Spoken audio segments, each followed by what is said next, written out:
四爺同你睇爆美聯儲嘅露鳥神機。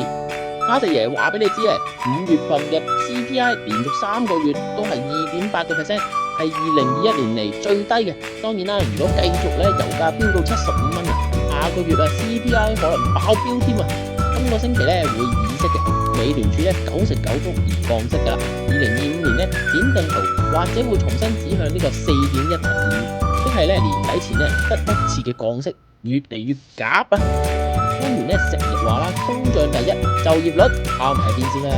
彭博咧就話12月咧降息嘅機會，依家咧已經跌穿咗40%啦。點陣圖咧若然偏向鷹市場咧或者會跌2至3%一時咧又白鴿，一時咧又放鷹，啲獎咧四圍飛。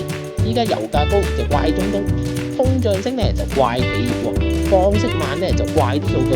依家衰退嘅風險咧就減低，但係特朗普減稅嘅方案7月如果過關，會唔會逼到美聯儲又變招呢？呢場貨幣政策 show仲有咩亂局？Like follow 阿四爺繼續同你拆解。